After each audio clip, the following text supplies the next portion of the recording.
You are holy, holy. You are holy, Son of God. Under the theme, The Joy of Serving the Lord, the Christian family of Kakumba Chapel, Kyambogo University were led through the service by Mukono Diocese Bishop Emeritus, Right Reverend James William Sebagala. He reminded believers of God's assured presence in our lives, considering that they stay faithful and lay all burdens unto Him. One of the things that God assures us is His presence. In 1 Samuel chapter 12 verse 16, He says, "Stand still, see the great things the Lord will do before your eyes." The same is seen in Exodus chapter 13 verse 14.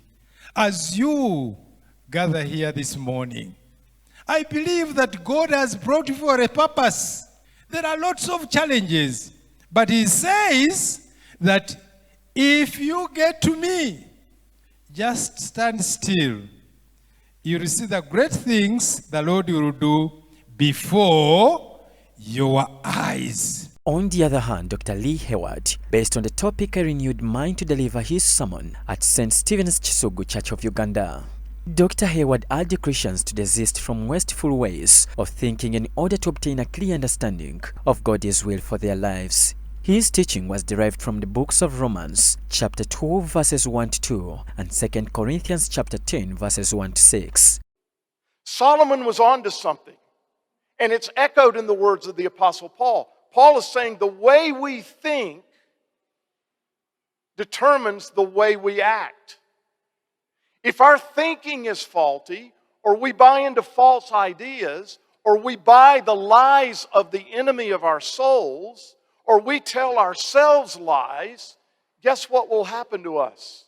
We ourselves will live a lie. Because as a person thinks, so that person is.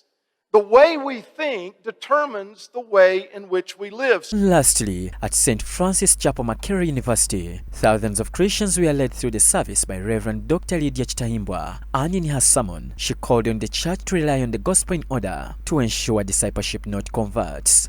This was based on the topic The Cell Church, making disciples for Jesus Christ. The church changes the world not by making converts, but making disciples. I'll say again C.S. Lewis's words. He says that if the church does not make disciples, then the cathedrals, the clergy, the missions, and the Bible studies, they are a waste of time.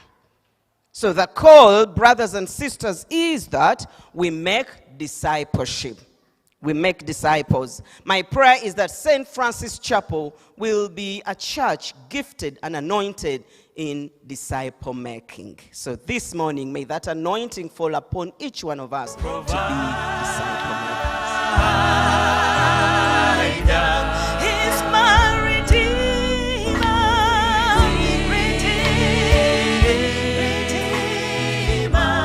the one you say, has come to worship you, the one you heal, has come to worship